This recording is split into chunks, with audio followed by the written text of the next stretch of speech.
Ladies and gentlemen, Mr. Cropper here.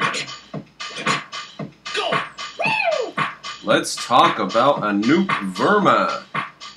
He makes these posts from time to time about different things. He's an objectivist. Let's read his little thingy here, his little bio on a post that he's recently put up. This is Anoop Verma. He says, I am a liberal of the classical kind. Good. A conservative of the constitutionalist kind. Good. A libertarian of the moral kind. Strange. A capitalist of the radical kind, under whose auspices. An individualist of the social kind. What? An Aristotelian of the Epicurean and Stoic kind. You can put those things together if you want. An objectivist of the Kantian kind. Now that's where I gotta stop. You can't put those together, Anoop. What the hell are you doing? Of course, anybody who's seen his posts around and about the place knows what he's up to. So, he has found it appropriate to post an excerpt from a book that he finds convincing. The book is called On the Limitations of Human Reason. If you can believe that somebody would write a book or an essay on such a subject, except during or at the beginning of the Dark Ages. Now, it may be the beginning of a Dark Age that we're in right now, so let us allow that possibility, ladies and gentlemen. And if we saw somebody writing on the limitations of reason, would we expect that to be a competent piece of work? So, human reason, and I quote now, human reason is both biased and lazy. Now, it wouldn't apply to this gentleman writing, would it? Biased, because it overwhelmingly finds justification and arguments that support the reasoner's point of view. That wouldn't apply to this gentleman's post, would it? He subsumes that by being objective. Lazy, because reason makes little effort to assess the quality of the justifications and arguments it produces. We would have to define the word quality, wouldn't we? Now, we're going to have to concretize it with examples to see what he means. When reason, therefore, what does he say exactly there? The justifications and arguments that it produces. Reason uses junky justifications and arguments. Okay, for what it for its line. Reason uses junky justifications and arguments for its line. That's what he's going to have to say, because it makes little efforts to assess the quality, so it ends up with low quality justifications and arguments. Okay? That wouldn't apply to his. Imagine, for instance, a reasoner who happens to be partial to holidays at the beach. So he's setting a context. When reasoning about where to spend her next vacation, she will spontaneously accumulate reasons to choose a sunny place by the sea. Spontaneously? How stupid is this person to put in one sentence that she likes, she's partial to holidays at the beach.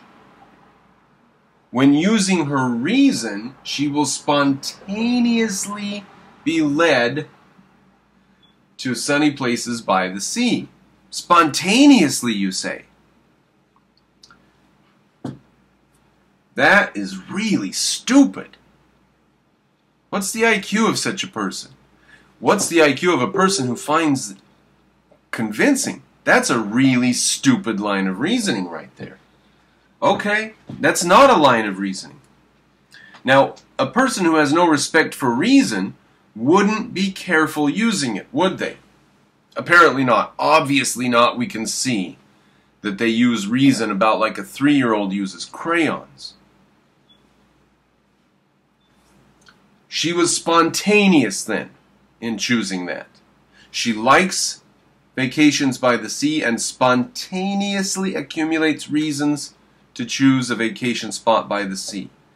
Now, if she were actually rational, if rationality actually worked, then she would not choose a spot by the sea.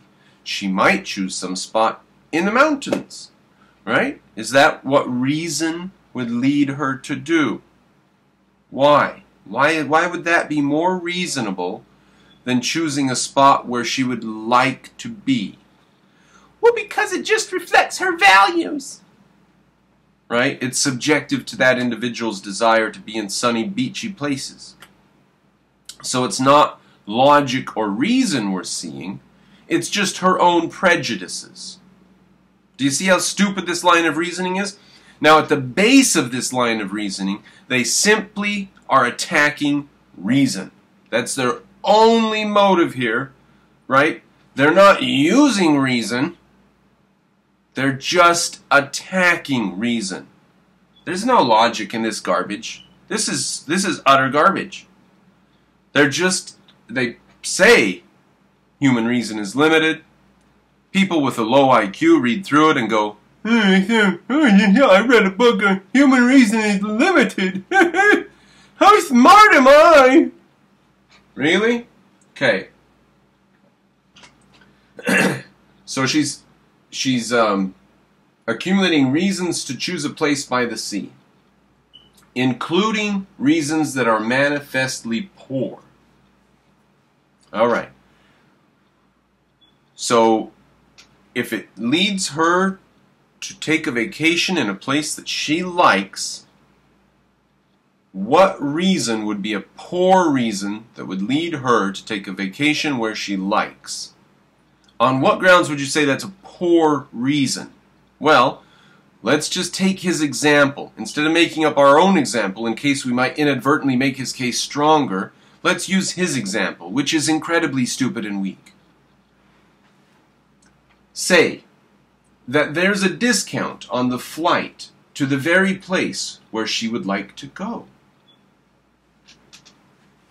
Well, that's a stupid reason for her to want to go to the sunny beach, just because there's a discount on the flights.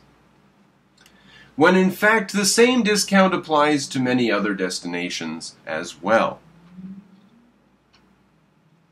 She doesn't want to go to those destinations. She wants to go to a sunny beach destination. So are you saying, yes, he is saying, that reason would lead her to consider the other destinations that are discounted, not just the sunny beach destinations that are discounted? Why would reason guide her to try to choose something she didn't want? Is that the reason? Is that what reason is used for?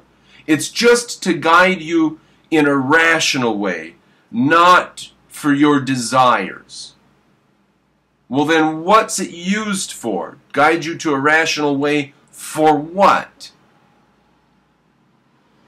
Anoop, are you so stupid that you buy this garbage? Who buys this garbage? Who is the author of this? Hugo Mercier and Daniel Sperber.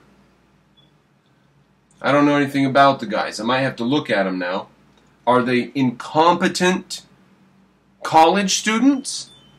Are they bloggers?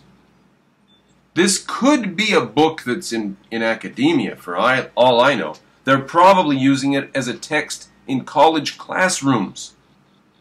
This transparently thin attack on reason. I want to come up with a nasty little word about what screed, this terrible little screed. Okay. The solitary use of reason has two typical outcomes. When the reasoner starts with a strong opinion, the reasons that come to his mind tend all to support this opinion. Now, this wouldn't apply to the gentleman in his article. He is being objective. He has stepped outside of the nature of reason itself, because he's talking about here how it's limited. He's stepped outside of that, and he's being objective. So all of these things that he's saying are wrong with reason are not wrong with his line of reasoning. Okay?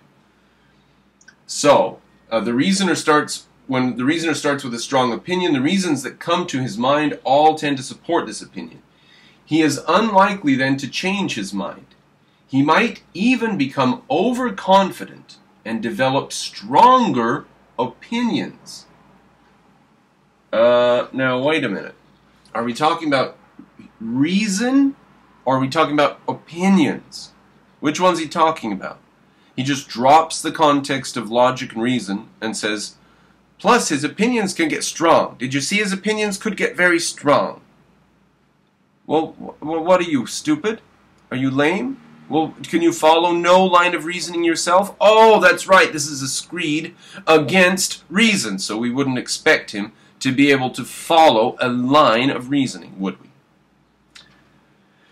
But sometimes a reasoner starts with no strong opinion, or with conflicting views. In this case, reason will drive him toward whatever choice happens to be easier to justify. Now, off the frickin' top of my head, I can come up with examples where that's not true. I can come up with examples where people looked at a thing and they really were floating and had no idea which one to choose, and they chose something so incredibly difficult and so minutely, and sometimes the reason they choose that is because the simple answer to them looks like it couldn't be correct. They have to choose something fancy and complex that's going to take a lot of effort, or else it's probably not the right answer. Some simple thing's probably not right, so they've got to go with something complex and fancy. You know, anything from fixing your car to figuring out how to do something to teach your children to whatever. People go with the complex and difficult answer, and then they put that as a roadblock in front of themselves. They say, I've got to build a bridge to get over this, so then they pause and they procrastinate. Right? So there's a reason why they would choose the more complex and more difficult to justify thing. There's a reason they would do that. He says they choose what's easier to justify. I wonder if he gives an example. I'll just redo that sentence so we can continue the thought. In this case, reason will drive him toward whatever choice happens to be easier to justify. And this sometimes won't be the best choice. Oh, no example, no explanation, just right on to saying sometimes this won't be the best choice. On what grounds do you say not the best choice? How do you judge what is the best choice? Undoubtedly, you are using reason, and when they come to their decision, you say, he has not chosen the best choice. And you're using reason. Your reason, of course, is objective. Imagine he had the choice between visiting his horrible in-laws and then vacationing at the beach, or somewhat cheaper.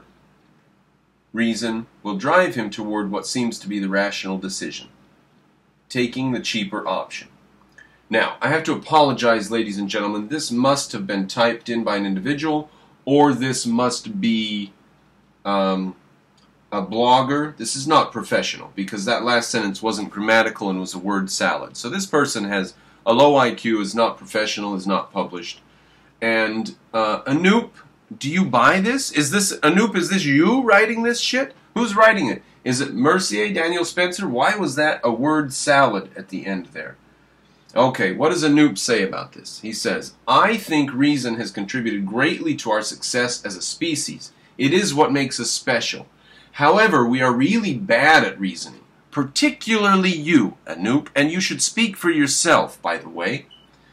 We tend to place a greater weight on evidence that supports our existing beliefs, and less weight on evidence that contradict them. More often than not, we rationalize to find support for the good or bad choices that we have made in life. All you're saying is that people are fallible and reason is difficult. You haven't said that it's limited, and you haven't given any other thing to use, you frickin' idiot. What else would we use? Alright, I'm done with this. I'm done with you, Anoop. I'm gonna come and make fun of you more if I find any more garbage like this out there. Straighten up, you Kantian idiot. Patronize me, ladies and gentlemen. Send me some money. Double your subscription. Skip your coffee. Who needs coffee when Mr. Cropper is on a goddamn rampage?